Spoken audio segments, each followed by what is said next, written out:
Hello दोस्तों, नमस्ते, राम राम। मैं हूं अमित चौधरी। स्वागत है आपका अपने यूट्यूब चैनल अमित सर जी के में। तो आज हम हिस्ट्री का, जैसे कि पहला पार्ट आपके पास कल हो चुका है, दूसरे पार्ट की थ्रू चल रहे हैं। सेकंड चैप्टर आपके सामने है, जिसमें सेकंड पार्ट आपके सामने आज मैं करवाऊंगा। ठीक है।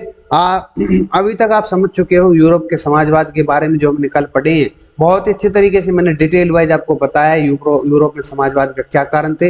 लिबरल, रेडिकल, कंजर्वेटिव कर चुके हैं हम। यूरोप में समाजवाद का आगमन कैसे हुआ, और रूसी क्रांति 1905 की क्रांति, जिसको ब्लडी या खूनी रविवार के नाम से जाना जाता है, ब्लडी संडे। और प्रथम विश्व युद्ध के असर कैसे पड़ा इन चीजों के ऊपर। ठीक है। फरवरी क्रांति के बारे में हम पढ़ चुके हैं थोड़ा बहुत, और हम सीधा चलते हैं अब फरवरी क्रांति के बाद। जो फरवरी क्रांति के बाद क्या हुआ था, वो चीजें जानेंगे आज हम अपने इस चैप्टर के सेकंड पार्ट में। ठीक है। सीधा फरवरी के बाद में क्या हुआ था। अंतरिम सरकार ने चुनी हुई सरकार बनाने की दिशा में काम शुरू कर दिया, और सार्वजनिक सभाओं और संगठनों पर से प्रतिबंध हटा लिए गए। हर जगह सोवियत का गठन हुआ, लेकिन उसके लिए चुनाव का कोई ऐसा सिस्टम नहीं इस्तेमाल हुआ। ये इंपॉर्टेंट है। लेनिन की वापसी कैसे हुई कि निर्वासित बोल्शेविक नेता लेनिन 1917 के अप्रैल महीने में वापस रूस आ गया। कहां पर आ गया? रूस। लेनिन की 3 मांगे थी, जिन्हें अप्रैल थीसिस कहा गया। ये क्वेश्चन आया भी हुआ है। किसकी मांगे थी? बहुत अच्छी मांगे थी। देखो, अप्रैल थीसिस कहा गया। लेनिन ने कहा कि युद्ध समाप्त कर दिए जाए, जमीन किसान को दे दी जाए, और बैंकों का राष्ट्रीयकरण कर दिया जाए। इंपोर्टेंट मांगे थी, लेनिन की मांगे थी। अब बोल्शेविक पार्टी के नए रेडिकल उद्देश्यों को दर्शाने के उद्देश्य से उन्होंने इसका नाम बदलकर कम्युनिस्ट पार्टी रखने की सलाह ली। ठीक है। क्या नाम रखा? Communist party. बोल्शेविक पार्टी में अधिकतर लोगों को लगता था कि समाजवादी क्रांति के लिए अभी उचित समय नहीं था। वे चाहते थे कि अंतरिम सरकार कुछ दिन और काम करें, लेकिन आने वाले महीनों में जो कुछ हुआ उससे उनका दिमाग भी बदल गया। ठीक है। थोड़ा सा पढ़ने में थोड़ी दिक्कत होगी, सॉरी। गर्मियों में मजदूरों का आंदोलन फैल गया। औद्योगिक क्षेत्रों में ट्रेड यूनियन की संख्या बढ़ गई। सेना में सैनिकों की कमेटी बनी।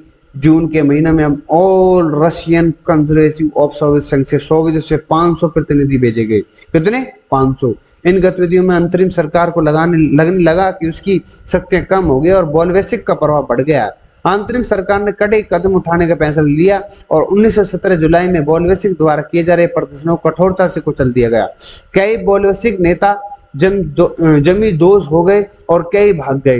किसान और उनके सोशल रिवोल्यूशनरी नेता जमीन के पुनः वितरण की मांग करने लगे। 1917 की जुलाई और सितंबर के बीच किसानों ने जमीन हथिया ली थी उस समय। ठीक है। ये इंपोर्टेंट है। ये भी अप्रैल 1917 में मजदूरों को सोवियत करते लेनिन की एक बोल्शेविक छवि है, देख लो आप। ठीक है। इसको देख लेना आप इसमें, किसमें? पीडीएफ में। अक्टूबर की क्रांति। लेनिन को डर हो रहा था कि अंतरिम सरकार तानाशाही न लागू कर दे। कौन सी? अंतरिम जो अंतर की सरकार।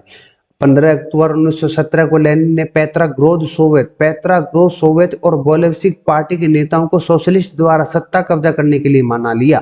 तख्ता पलट के अंजाम देने के लिए लियोन त्रेसितिक नेतृत्व के एक मिलिट्री रेवोल्यूशनरी कमेटी का गठन हुआ, और 24 अक्टूबर को विद्रोह हुआ। ये इंपोर्टेंट है, किस तारीख में पूछी गई? 24 अक्टूबर। ठीक है। 24 अक्टूबर को विद्रोह शुरू हुआ, और प्रधानमंत्री केरेंस्की मौके की नजाकत भांपते हुए शहर से बाहर चले गए, ताकि सेना को बुला सके। सुबह सुबह सरकार के वफादार सैनिक ने बोल्शेविक अखबारों के 2 भवनों को कब्जा कर लिया। फिर टेलीफोन और टेलीग्राफ ऑफिस, विंटर पैलेस कब्जा करने के लिए सैनिकों को भेजा। उधर मिलिट्री और रिवोल्यूशनरी कमेटी भी हरकत में आ गई, और अपने समर्थकों को सरकार दफ्तरों को कब्जा करने और मंत्रियों को बंदी बनाने का आदेश दे दिया था। ये इंपोर्टेंट है। ठीक है। थोड़ी सी कहानी है, बहुत अच्छे तरीके से समझ में आ रही होगी। ठीक है मेरे भाई। उसी दिन बाद में औरोरा नामक युद्धपोत से विंटर पैलेस पर बमबारी की गई, और नेवा नदी में कई अन्य युद्धपोत आ गए और कई ठिकानों पर तैनात हो गए। ठीक है। रात होते होते शहर पर कमेटी का नियंत्रण था। मंत्रियों ने आत्मसमर्पण कर दिया, करना तो था ही। पेट्रोग्राद में all Russian conference of Soviet की बैठक में बोल्शेविक की इस कार्रवाई की बहुमत से पास कर दिया गया। दिसंबर आते आते बोल्शेविक ने मॉस्को पेट्रोग्राद क्षेत्र पर कब्जा कर लिया था। अधिक मात्रा में आगे बढ़ चुके थे। अक्टूबर के बाद 1917 के नवंबर में अधिकतर उद्योगों और बैंकों का राष्ट्रीयकरण हो गया। सरकार ने उनका स्वामित्व और मैनेजमेंट अपने हाथों में ले लिया। जमीन को समाज की संपत्ति की घोषित कर दिया गया और किसानों को सामंतों की जमीन पर कब्जा करने की इजाजत मिल गई। ठीक है, शहरों के बड़े घरों और परिवार के अनुसार कई हिस्सों में बांटा गया। अभिजात वर्ग की पुरानी पदवियों का प्रतिबंध लगा दी गई और सेना ऑफिसर के यूनिफॉर्म के डिजाइन के लिए 1918 में एक प्रतियोगिता आयोजित की गई। ठीक है, सब चीजें इंपोर्टेंट है। ठीक है, थोड़ा सा कहानी के रूप में आपको मैं बता दूं तो आप सभी चीजों को जान जाओगे। क्या 1905 की क्रांति थी, क्या फरवरी क्रांति थी, क्या अक्टूबर क्रांति थी, सभी चीजें आपके दिमाग में फीड हो रही होगी। ठीक है, बोल्शेविक पार्टी का नाम बदलकर रशियन कम्युनिस्ट पार्टी कर दिया गया। 1917 के नवंबर में कम्युनिस्ट असेंबली का नाम चुनाव हुए। कहां पर हुए? कॉन्स्टिट्यूएंट असेंबली में। ये मॉस्को में मई दिवस का प्रदर्शन 1918 की बात का मतलब उस समय का फोटो है।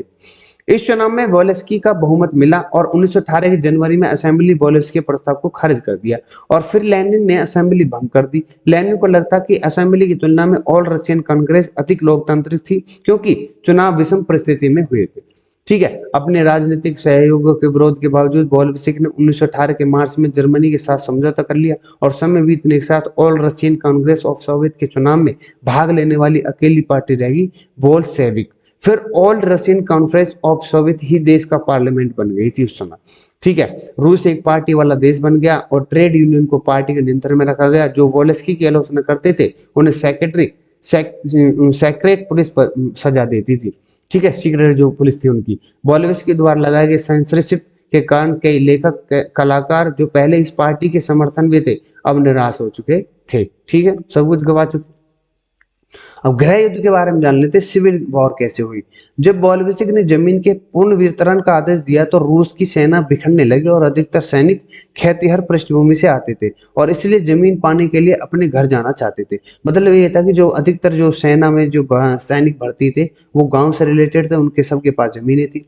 गैर बोल्शेविक लिबरल और अभिजात वर्ग के समर्थक अब बोल्शेविक के विरोध में खड़े होने लगे और उनके नेता दक्षिण रूस के चले गए थे। वहां उन्होंने बोल्शेविक से लड़ने के लिए सेना रेडस तैयार किया। ठीक है, 1918-19 के दौरान रूसी साम्राज्य के अधिकांश हिस्सों पर सोशलिस्टिक रिवॉल्यूशनरी जो ग्रीस है और जार समर्थक जो व्हाइट्स का नियंत्रण हुआ। ग्रीस और व्हाइट से इंपोर्टेंट है। ठीक है, उन्हें फ्रांस, अमेरिका, ब्रिटेन, जापान की सेनाओं को समर्थन मिला हुआ था। इन शक्तियों को रूस में समाजवाद के बढ़ते प्रभाव से चिंता हो रही थी, इसलिए इन शक्तियों और बोल्शेविक के बीच गृह युद्ध छिड़ गया।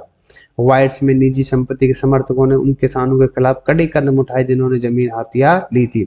लेनिन से गैर बोल्शेविक जनाधार कम होने लगा और 1920 की जनवरी तक बोल्शेविक ने रूसी साम्राज्य में अधिकांश नियंत्रण बना लिया। फिर से उन्हें गैर रूसी नागरिकों और मुस्लिम जादीदों के समर्थन के कारण सफलता मिल पाई थी। लेनिन जब रूसी उपनिवेशी बोल्शेविक के अनुयायी बन गए तो यह समर्थन काम नहीं आया। मध्य एशिया में स्थित खीवा में बोल्शेविक उपनिवेशवादियों ने समाजवाद की रक्षा के नाम पर स्थानीय राष्ट्रवादी नरसंहार कर दिया और इस स्थिति में बहुत खराब हो गई। ठीक है, इससे स्थिति बहुत खराब हो गई थी इनकी। 1922 के दिसंबर में रूसी साम्राज्य में सोवियत संघ यूएसएसआर का गठन हुआ। ये क्वेश्चन हुआ है। ठीक है, ये इंपॉर्टेंट है। रूसी उपनिवेशवादी को अत्याचार स्वायत्तता देगी, लेकिन बोल्शेविक की कई गलत नीतियों के कारण विभिन्न राष्ट्रीय नेताओं का विश्वास जीतने की कोशिश पूरी तरह से सफल नहीं हो पाई। ठीक है, नेक्स्ट है समाजवाद। समाज का निर्माण कैसे हुआ। नियोजित अर्थव्यवस्था क्या थी। Planning economy. बोल्शेविक ने केंद्रीय योजना की शुरुआत की। अधिकारियों द्वारा अर्थव्यवस्था को बढ़ाने के लिए 5 वर्षीय योजना बनाई गई। पहली 2 योजनाएं 1927 से 32, 33 से 38 थी। ये इंपोर्टेंट है, ये सबसे पहले विश्व के अंदर की योजनाएं बनाई गई हैं। औद्योगिक विकास। इस दौरान औद्योगिक उत्पादन बढ़ा और कई औद्योगिक शहरों का जन्म हुआ, लेकिन तेजी से निर्माण होने से मजदूरों की हालत खराब होगी और मजदूरों के क्वार्टर्स बेहतर ढंग से बनाए गए और उनकी सुविधाओं को ध्यान नहीं दिया गया। कई बार शौचालय अन्य सुविधाओं को क्वार्टर से हट कर सड़क के दूसरे किनारे पर बनाया जाता था। इससे कड़ाके की सर्दी में जीवन कठिन हो जाता था। ठीक है, मजदूरों के बच्चों के लिए स्कूल खोले गए। मजदूरों किसानों को भी आगे शिक्षा की सुविधा दी गई। महिला मजदूरों को सहूलियत के लिए बलवाड़ियां बनाई गई और सरकार द्वारा सस्ती स्वास्थ्य सुविधा मुहैया कराई गई थी। ठीक है, बहुत अच्छे रूप से अब विस्तार पूर्वक में आ गया था। कौन? यही समाज रूसी। स्थलानवाद और सामूहिकरण क्या है। ठीक है, नियोजित अर्थव्यवस्था की शुरुआती वर्ष कृषि में सामूहिकरण की तबाही के कारण मानी जाती हैं। 1927-28 में शहरों में अनाज की सप्लाई की विकट समस्या थी। सरकार ने कीमत निर्धारित कर दी थी, लेकिन उन कीमतों पर किसान सरकारी खरीदारों को बेचने से इनकार करते थे। ठीक है, यह वह दौर था जब पार्टी की कमान स्टालिन के हाथों में थी और उनसे उसने कई कठोर कदम उठाए। पार्टी के सदस्य 1928 में उन क्षेत्रों में भेजा गया जहां अनाज पर उत्पादन होता था। वे अनाज के संग्रह में निगरानी करते थे और जरूरत पड़ने पर जबरदस्ती भी करते थे। कुलक जो धनी किसान थे पर छापे मार गए, लेकिन इन उपायों में अनाज का समस्या समाप्त नहीं हुई। ठीक है, उसके बाद स्टालिन की सामूहिकरण शुरू किया 1919 के बाद। हर किसान कोल खोज मतलब सामूहिक खेत पर खेती करने के लिए बाध्य किया गया और सामूहिक खेतों की जमीन और उपकरणों को स्वामित्व दे दिया गया। ठीक है, कोई दिक्कत? गुस्साए किसानों को इनका विरोध किया और अपने मवेशियों को मारने लगे। ये देख सकते हो आप, ये चित्र है सामूहिकरण के तौर पर एक पोस्टर है। ठीक है, देख लेना पीडीएफ में, बहुत पुराना है। जो सामूहिकरण का विरोध करता उसे कड़ी सजा दी जाती थी। कई लोग निर्वासन और देसी काला दे दिया गया, लेकिन जब विरोध बढ़ने लगा तो कुछ किसानों को अपने खेतों में काम करने की अनुमति मिल गई, लेकिन सरकार ने कोई भी समर्थन नहीं देती थी। लेकिन सामूहिकरण का यह सही परिणाम नहीं मिला। 1930-33 में फसल खराब होने के कारण रूसी के इतिहास का सबसे भयंकर अकाल पड़ा, जिसमें 40 लाख से अधिक लोग मारे गए। ये इंपॉर्टेंट है। ठीक है, पार्टी में जो स्टालिन की नीतियां को आलोचना करता उस पर समाजवाद के खिलाफ षड्यंत्र का आरोप लगता था। 1939 तक 20 लाख से अधिक लोग या तो जेल में थे या लेबर कैंप में थे। कई लोगों को जबरदस्ती झूठे बयान लिखवाए गए और उन्हें मौत के घाट उतार दिया गया। रूसी क्रांति का वैश्विक प्रभाव, जबरदस्ती हुई, बहुत अत्याचार हुआ उस समय भी। ठीक है, रूसी क्रांति का वैश्विक प्रभाव क्या हो? पूरी दुनिया में मजदूरों को सरकार की कल्पना में बहुत लोग प्रभावित थे, लेकिन यूरोप की अधिकतर समाजवादी पार्टियां रूस की नीतियों को खुलकर समर्थन नहीं करती थी। कई देशों में कम्युनिस्ट पार्टियां बनी थी। ठीक है, और जब द्वितीय विश्व युद्ध शुरू हुआ तब यूएसएसआर को दुनिया में समाजवाद का पर्याय समझा जाने लगा। 1950 के दशक तक देश में कई लोग अब यह मानने लगे थे कि रूस में सब कुछ ठीक नहीं चल रहा था। हालांकि यूएसएसआर एक औद्योगिक शक्ति बन चुका था, लेकिन लोगों को मूलभूत स्वतंत्रता नहीं मिल रही थी। कई देशों में समाजवाद के सिद्धांतों को अपनाया गया, लेकिन हर जगह उसकी अपनी अलग व्याख्या की गई थी। किसकी? यूएसएसआर की।